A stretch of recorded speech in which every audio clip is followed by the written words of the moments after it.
Our audience is happy. At least they seem to be happy audience. I don't know if they're out Um, there listening yet. we should be live. It's always just a shock and a surprise to me when we end up actually being live. So, It's always good to be confused. yeah. So now I think we require somebody to collapse the wave function to observe us. To, So Paranor says that the simulcast on Twitch is go. yeah. There we go. Alex from Greece says hello. Hello. And that's all the confirmation we require, even if it's just show just for Alex. Oh, there we go. More people. Yeah, we're probably not going to have a lot of people today because we are doing this at a random time. But Yeah. so people are sure wondering what happened on Friday, and I had a bad cable in my network, and so I actually posted to the Slack community to the WSH crew, the the photo of my of the tangle of cables as I dismantled my network. Troubleshooting, you know how it goes. Yeah. You test each piece, you tear everything apart, and then you test each piece. And I had a bad cable,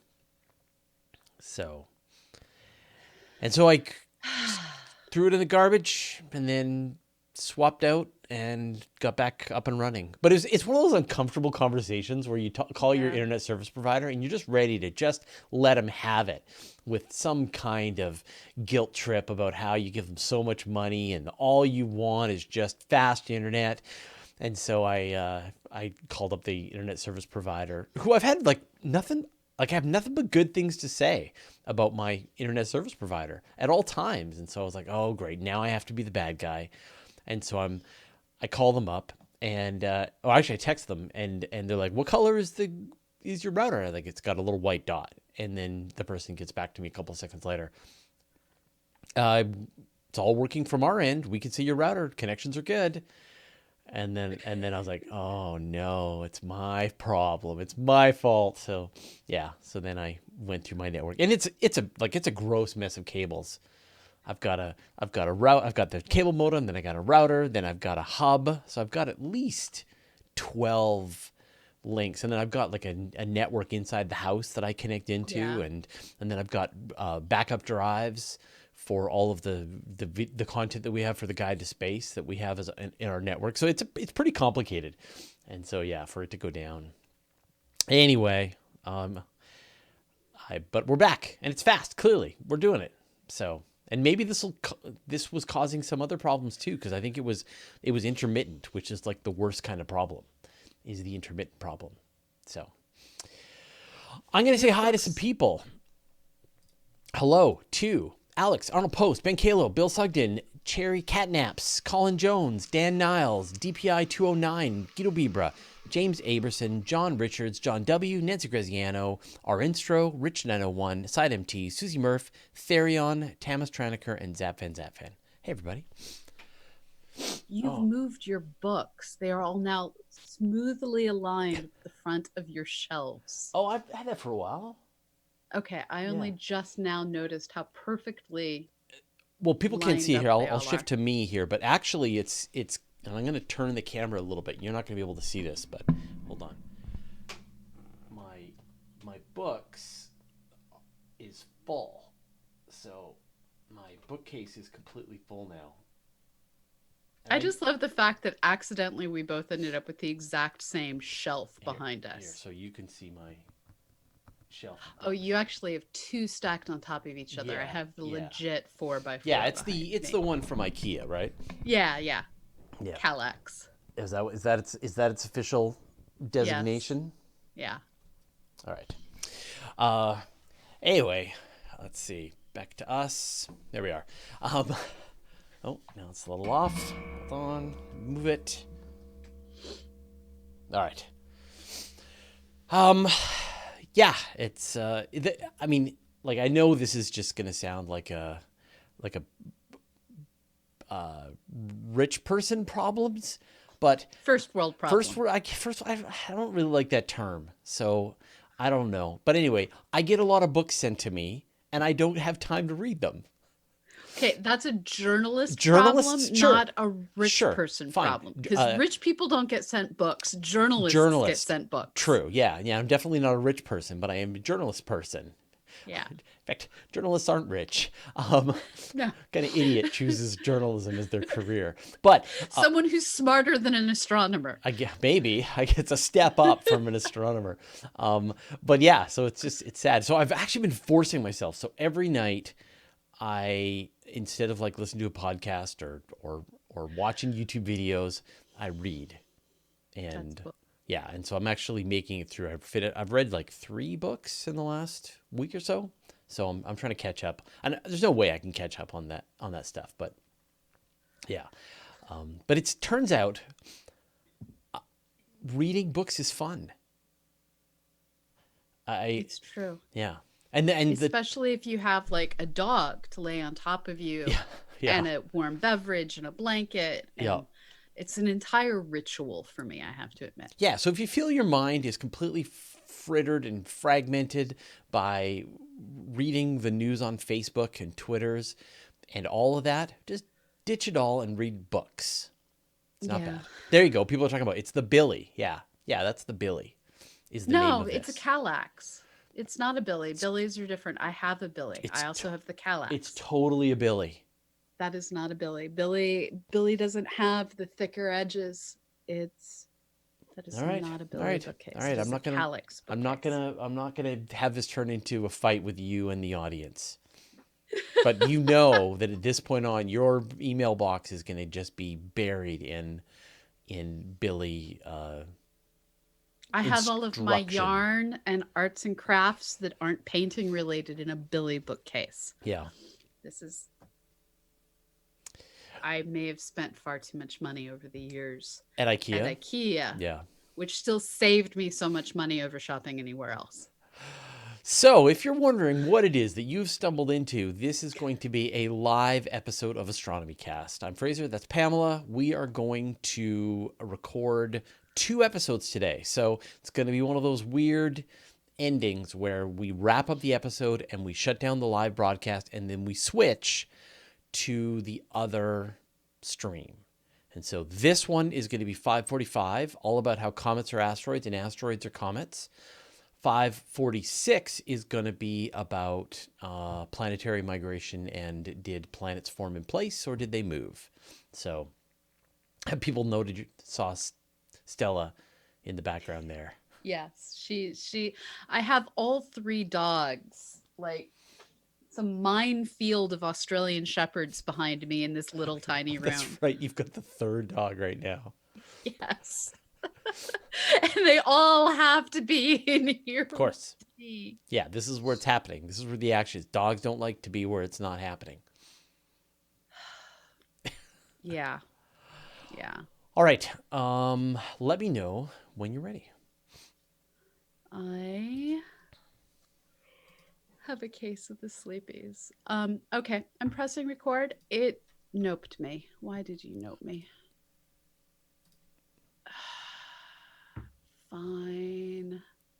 Fine. Preferences, audio, channel mapping. Why are you being so sad? For people who are wondering, it turns out the audio software that Pamela was using up until now just got broken by the latest update of the Macintosh. Yeah. So if you want to use Catalina, you can't use Audacity. Right. Okay, let's see if this works. No, why are you still mad at me? The default input device has no channel selected. Configure channel mapping. Audio channel mapping. Why are you What? saying all the channels are unavailable? Input 1. Input 1. I'm only using input 1. Okay, let's see if this works. Are you working? Yes, it is now recording. I don't know why it had a sad. Are you sure it's coming in from the right microphone? Yes. Okay. All right. I am Sorry, also Susie, recording. you're going to not like that noise. All right. Here we go. Astronomy Cast, episode 545, Weird Issues. Are comets asteroids, or are asteroids comets? Welcome to Astronomy Cast, our weekly facts-based journey through the cosmos, where we help you understand not only what we know, but how we know what we know. I'm Fraser, Cain, publisher of Universe Today. With me, as always, Dr. Pamela, a senior scientist for the Planetary Science Institute and the director of CosmoQuest. We said the word science a lot there, I just noticed. Yeah, it's true. It's I'm all really, about that science. it's really all about science, yeah. Yeah. Any news, Pamela, or do we get right into the episode? Uh, I will be at QCon, which is a software conference in San Francisco next week. I'm probably going to do some sort of a meetup if I can figure it out. I haven't figured it out yet, so if anyone has suggestions, hit me up. I can be found as Star Strider pretty much anywhere on the internet. Let's all hope you can figure it out. The people who watch Letterkenny will get that reference. All right. Things used to be so simple. Comets were snowballs from the outer solar system, and asteroids were rocks from the inner solar system. But now everything's all shades of gray. Astronomers have found asteroids that behave like comets, and comets that behave like asteroids. Pamela, make sense of this for me. It's a continuum of objects that simply want to muck with our desire to name everything. Let's face it, human beings like to put things in boxes. Yeah. And this is a problem for us when it comes to the solar system, because we used to think it was so easy. We had terrestrial worlds, we had gas giants, we had asteroids, we had icy things, and it's all fallen apart as we've discovered that, well, somewhere between the icy things and the asteroidy things is a continuum, and there's no discrete gap or anything. Now, is that the technical term? Icy things and asteroidy things? Well, technically it's comet or centaur or Kuiper belt object, depending on Right. where they are. All And then, right. of course, there's the Oort cloud. We need to stop naming things based on where they're located. Right. Or just like trying to classify them. Like, Don't just, judge. Don't judge. That's Don't the judge. Yeah. ultimate answer. Yeah, you're just going to drive yourself crazy. So, and then they're going to set off a debate on the internet where people are going to yell at each other about whether Pluto's a planet or not. And we're still going to have to hear about it now, however many years after. Pluto Planet Classic. We're just going to go with Planet Classic. Planet Classic. Okay. All right. So then back in the olden days of Yes. yore, Yes. what was an asteroid? It was a dry, rocky object, like killed the dinosaurs and exists in the asteroid belt, that in general is made of metals, of carbons, of silicates, and is dry. Right. That was where we started. Right, and we've got Asteroids are dry. the ones that are near the Earth. We've got the ones, as you said, in the main asteroid belt, and then we've got the Trojans. Interesting side note, did you know that there is roughly in the same order of magnitude as many objects in the Jupiter's Trojan asteroid area as in the main asteroid belt? No, I didn't. I didn't know that either. Awesome. Yeah, I know, until I was doing an episode about it. In other words, the solar system has a second asteroid belt, and you didn't even know about it. I mean, we all knew the Trojans were there, but we didn't know that they were on the And same. they're not even a belt. They're really just two clouds Yeah. that lead and trail Jupiter like Yeah, a parade on procession around our solar system. and yet there is as many objects, roughly, as in the main asteroid belt. So anyway, interesting thing I Okay. just discovered. So asteroid, rock, metal, dry. Yes. What's a comet? A comet is a blob of mostly ices. So here you have water ice, nitrogen ice, dry ice, ices, things that can be liquids, things that will become gassy tails. And we knew that mixed in with that was some gravelly bits, but it was considered to be mostly ice. Nicole Gallucci And- does a great science show where she will make a comet with you. Yes. And this is something that astronomers have been doing for ages, because you can get all of the ingredients to make a comet in a bowl. Uh, Pretty much from your local grocery store, if your local grocery store happens to have dry ice. Right.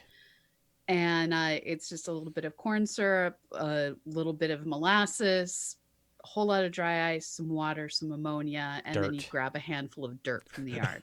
Right. And that's a comet. And so it's pretty clear, right? Like, obviously, one is a chunk of rock and metal, rock or metal, rock and metal, rock or metal. The other is a chunk of water with maybe a little bit of dirt thrown in, but then volatile ices. When did this categorization start to go off the rails? What were some discoveries that were made that made this clearly problematic? Well, one of the problems was simply the story we had told ourselves about our solar system turned out to be wrong. And one of the stories that we told ourselves about our solar system was that all of the water we have, all of the Earth's oceans, came to us through the bombardment of comets on the surface of our world. But when we started looking at the composition of comets, the waters that comets are made of don't match the water that we have here on Earth. So there was this sudden WTF, water, what's wrong with you? And a realization that all the water we've got had to come from somewhere else. Now, it didn't end there.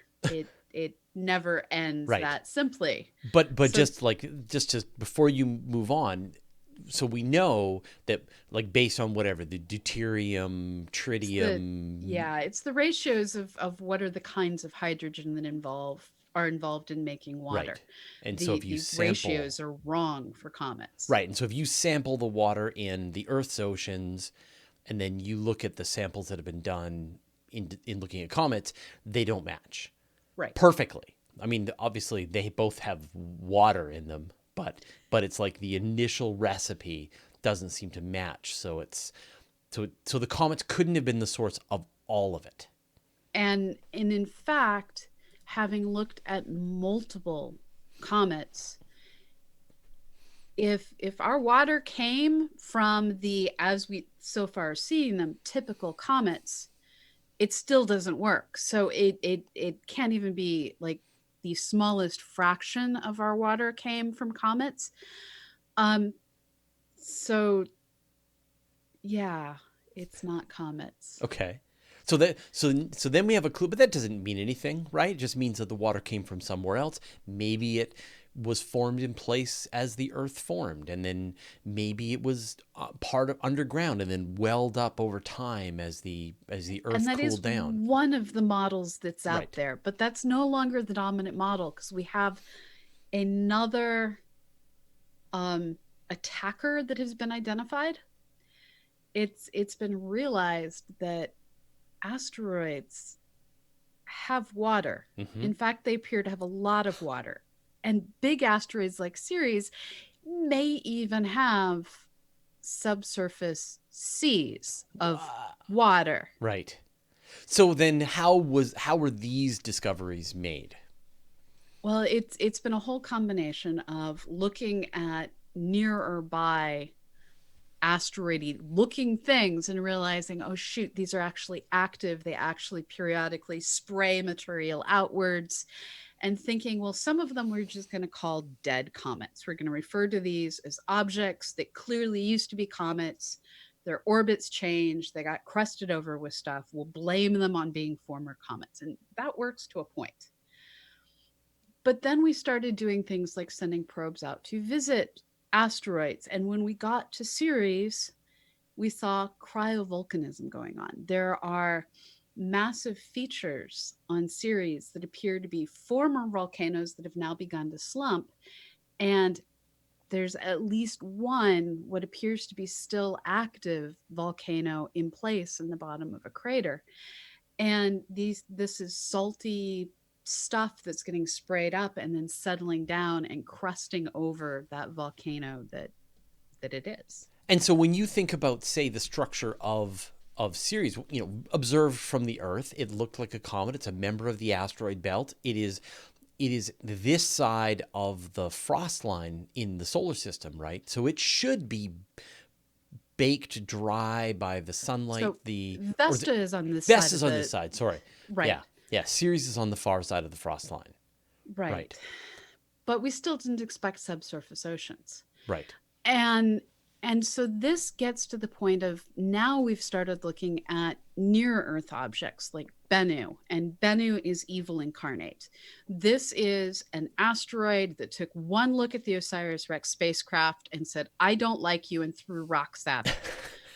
Yeah. Um, probably didn't actually think anything. It Yeah. is, after It all, a just rubble throws pile. rocks all the time. And Right. yeah.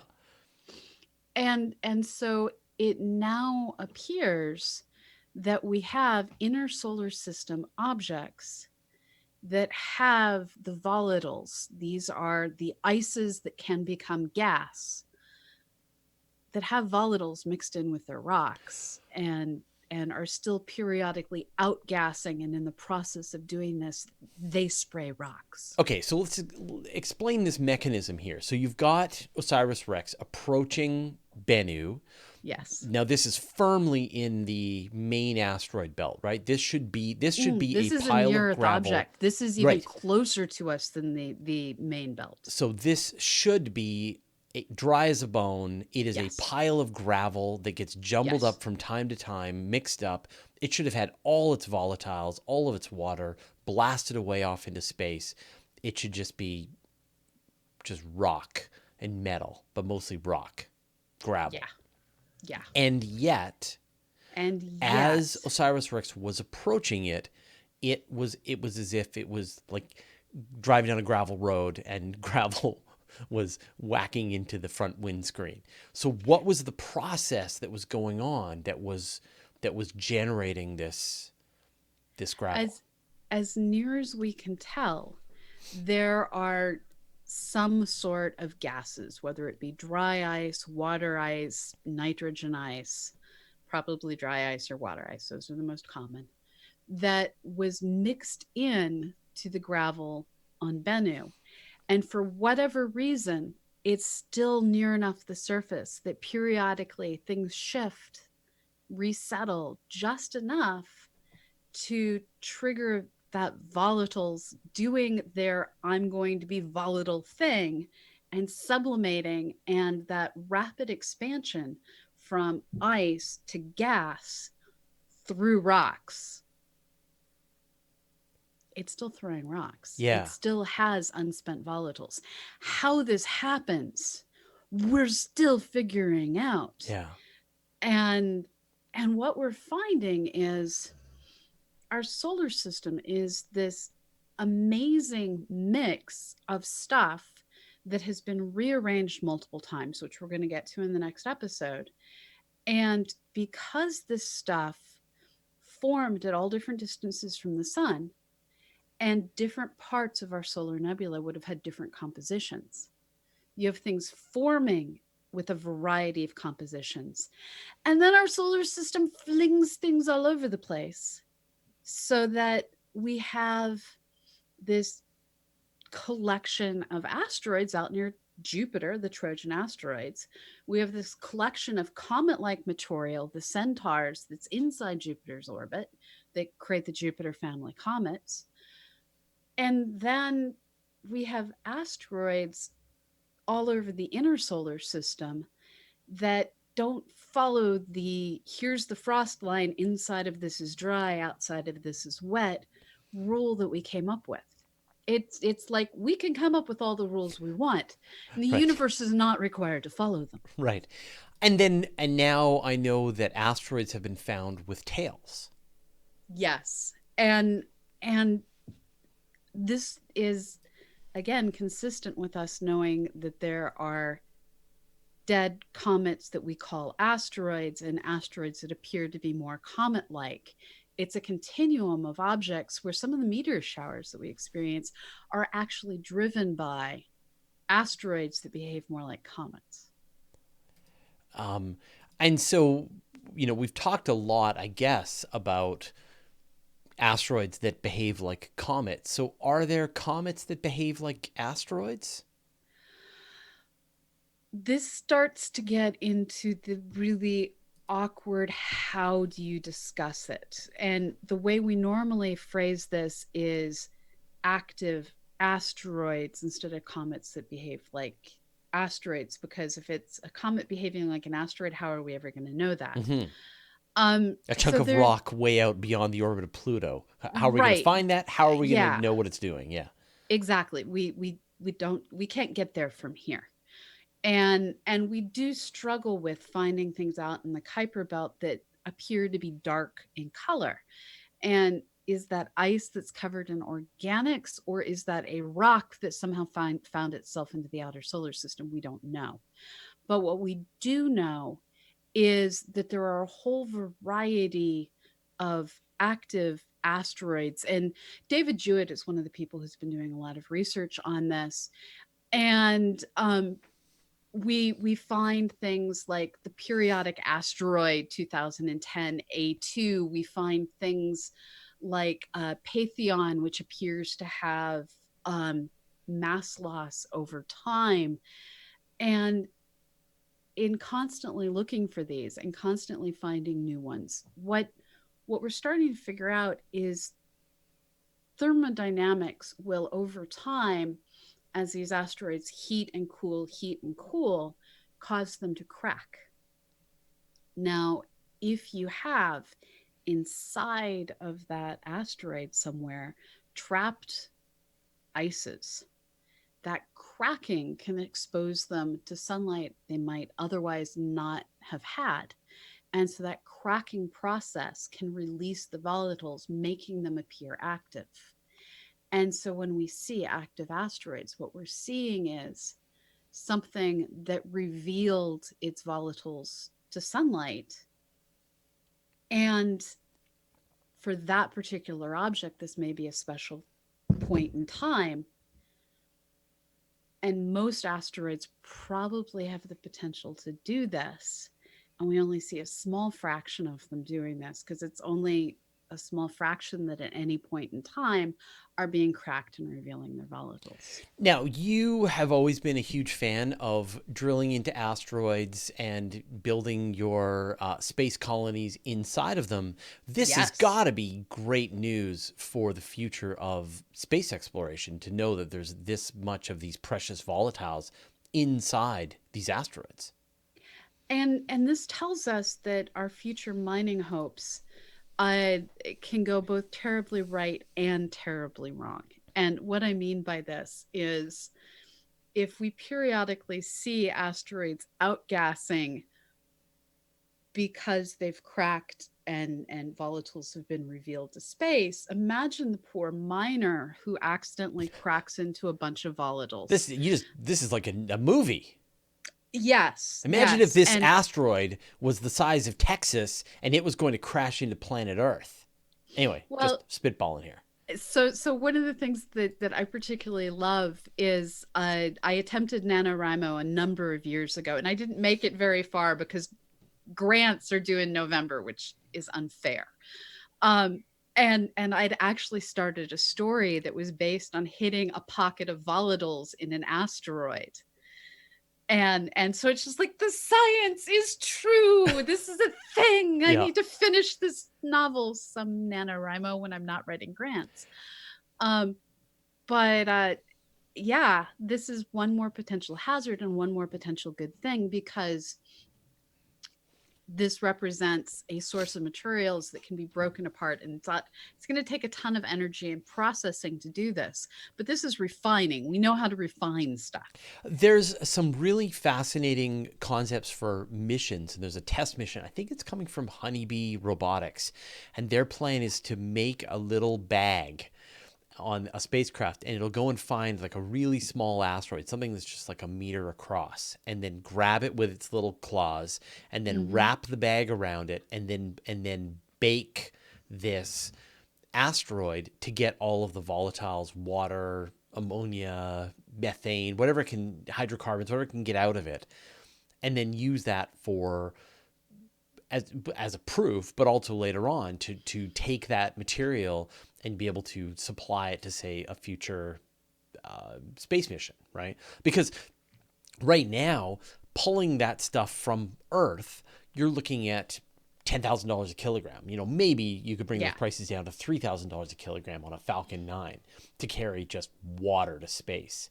But if you could actually find this stuff in these tiny little asteroids in space, bake out the water, transfer it to your spacecraft, now you're saving money. So it's And pretty exciting.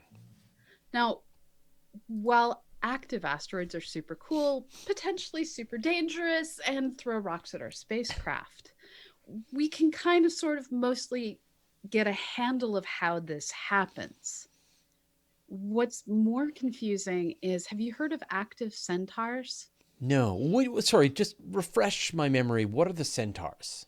So centaurs are the icy objects that are out near Jupiter and are believed to be the source of Jupiter family comets, which is abbreviated as JFC and makes reading these articles far more amusing than it should be.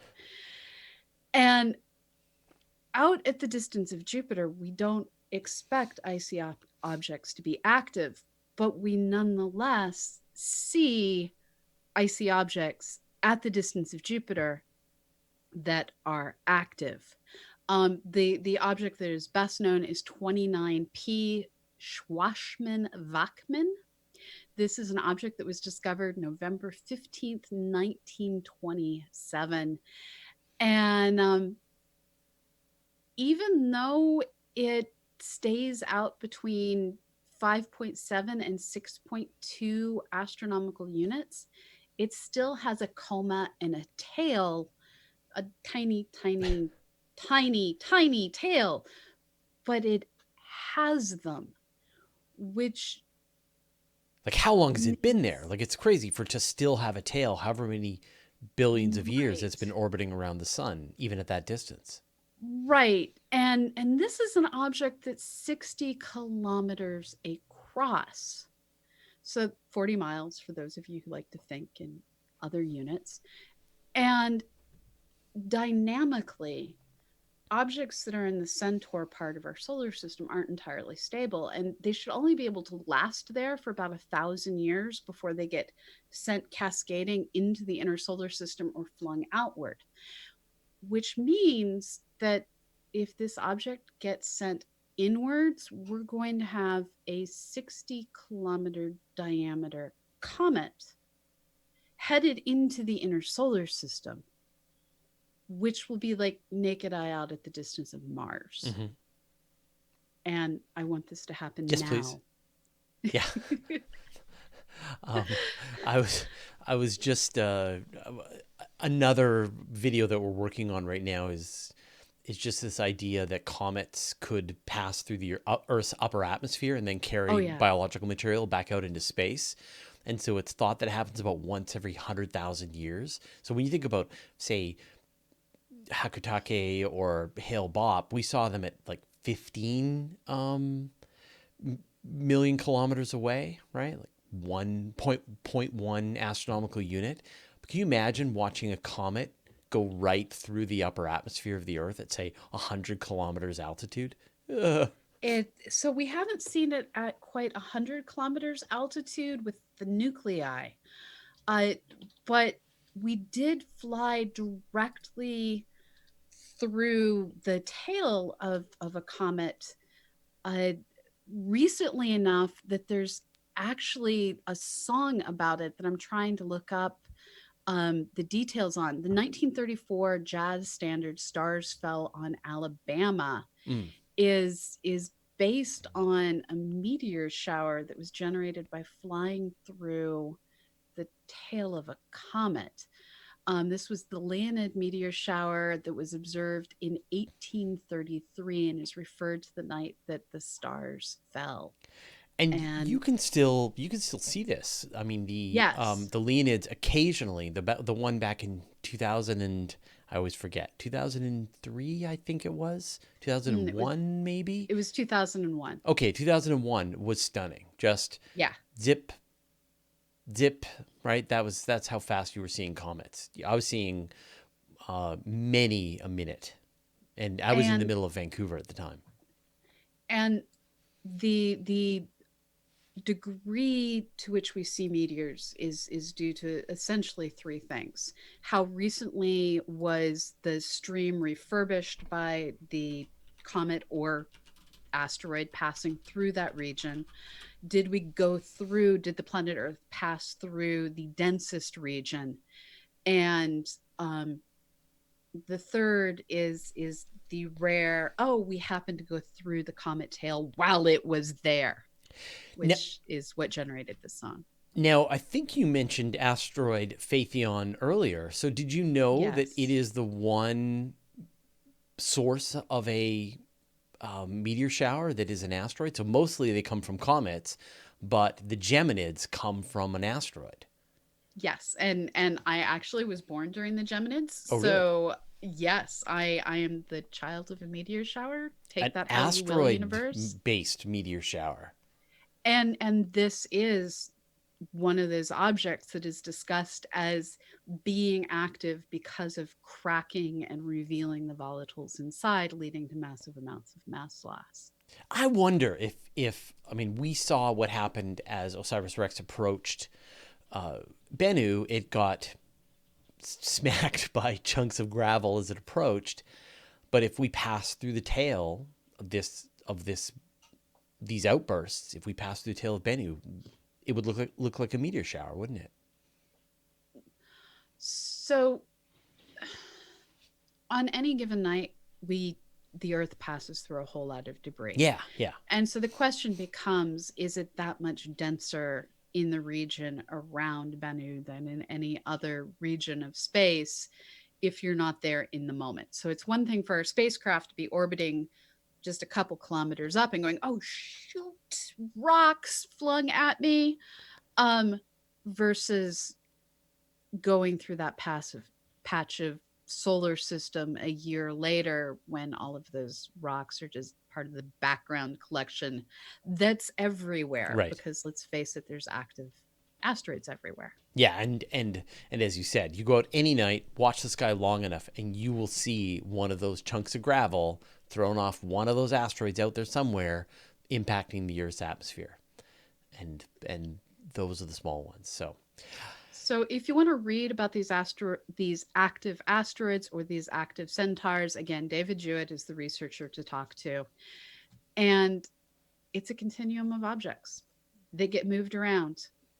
So when you look up, always be prepared to be surprised. and next week we're going to talk about how things all formed and moved around, and that will help kind of explain where they might have come from. Thanks, Pamela. Do you have some names for us this week? I do. Sorry, Susie. Pausing. You're going to have to edit the audio here. So we are supported, as always, by you. The best way that you can help us out is to follow us over on Patreon, where we will work to, well, get things to you in thanks for everything that you do as well.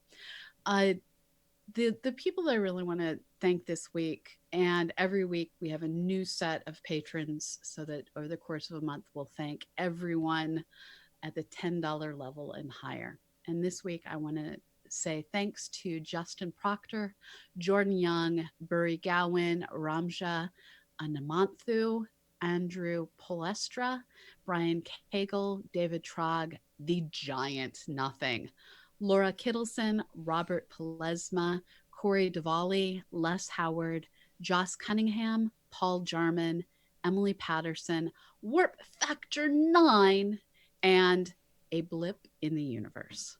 Awesome. Thanks, Pamela. We'll see you next week. See you later.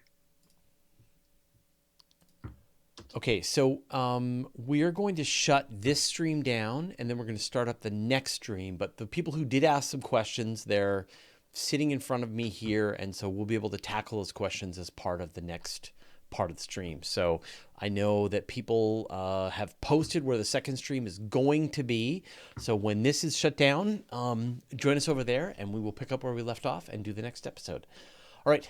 Thanks, everybody. We'll see you in just a couple of minutes. How do I turn this off? I'm not Oh, here we getting go. my lighting well today.